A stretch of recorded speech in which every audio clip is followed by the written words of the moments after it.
production. Aldehydes are actually some of the most effective antimicrobials. One example is formaldehyde. It's usually in the form of formalin. It can be used to preserve biological specimens. So if you've ever taken a biology lab where they've got the specimen in a jar with fluid, it normally has some sort of formalin type of fluid on it to help preserve it, because if bacteria gets on the specimen, it starts to decompose it. We also see the glutaraldehyde. This is less irritating than formaldehyde, and actually is more effective. It is a bacteriocide, a tuberculosicide, meaning that it can kill tuberculosis, which is the mycobacterium, and it's also a viricide within 10 minutes. It's also sporicidal in 3 to 10 hours. All right, so if you leave it on longer, it actually can kill the spores as well. Commonly in the form of a 2% aqueous solution, also known as Cidex. It's used to disinfect hospital equipment. And so if you look here, you can see that the Cidex is here. We also see that formalin and our aldehydes are found in embalming fluids. Okay.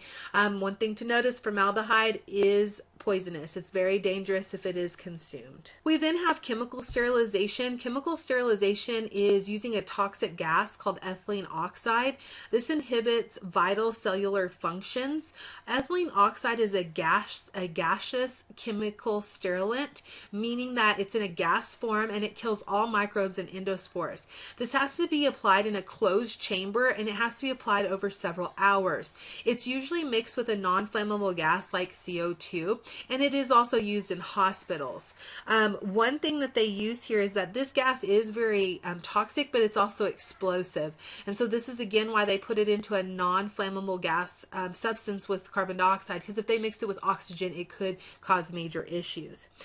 Chlorine dioxide is used to fumigate enclosed areas that have contained anthrax endospores. So anytime we see that anthrax has gotten access into an area, they would use this to fumigate. This is going to be used a lot of times on larger things like hospital mattresses and stuff like that. The last group we're going to look at are the peroxygens. This is like hydrogen peroxide. Their mechanism of action is through oxidation. Hydrogen peroxide is a sporicidal at high concentrations. It's broken down to water and oxygen by an enzyme called catalase in aerobic cells. We also see that there is parasitic acid, or PAA. This is one of the most effective liquid chemical sporicides. It kills endospores and viruses within or in 30 minutes, and it leaves no toxic residue. It can be used for washing fruits and vegetables. We also see benzoyl peroxide is in a lot of over-the-counter acne medications to, again, decrease microbial growth, since that's what potentially causes most of the acne. So again, if we take a look here, we have the difference. The antiseptics can be used on the skin. You have the hydrogen peroxide, the Oragel, the benzoyl peroxide gel for acne. On the other hand, we see that they also can be found in some disinfectants like OxyClean, and also Clorox with hydrogen peroxide. And of course, they're disinfectants if they're going to be used to clean inanimate objects. Now, how do we evaluate the effectiveness of these chemicals? How do we know that they're really good against gram-positive or enveloped viruses or different things like that? One thing we can do is we can do an evaluation of a disinfectant using a disc diffusion method. Okay, we do this with antibiotics as antimicrobials as well in chapter 20, which we'll look at later. The paper disc gets soaked in whatever chemical you're wanting to look at, right? It's then placed on an agar plate that's already been inoculated with the test organism. So let's just say we want to test out these chemicals on E. coli, or we want to test out these chemicals on staph. We're going to take the plate and we are going to do a spread plate. We're going to cover the whole plate with the bacteria. Then we're going to take this disc. The disc is going to be soaked in whatever it is. In this case, they did chlorine, they did a quat, they did some other chemicals here. So they put it in there. Then they placed it on the plate. As the plate was incubated, we see that bacterial growth did occur. However, in some of these, it created what we call a zone of inhibition. This is a clear area where the chemical inhibited the growth, when we can't know if it killed it.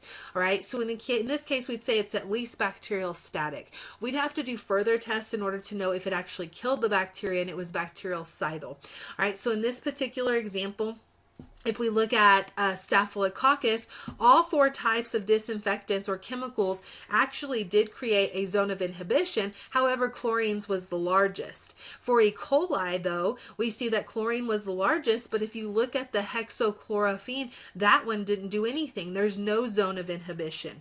If we look at the Pseudomonas, the only one that had a zone is the chlorine. The other three were not beneficial in this case. So the effectiveness of chemical antimicrobials against endospores and mycobacteria are very important to look at because these are the ones that can survive most things. Okay, and so when we look here, a lot of these don't actually help against both. Okay, in the sense of mercury, it's not going to be active or helpful on either of these. The phenols are going to be good against mycobacteria, but not endospores. When you look at chlorines, though, they are fair for both. They're a good potential option. We also see the glutaraldehyde is fair against endospores, but it's good against mycobacteria, so it's a good option as well if that's what you're looking at treating.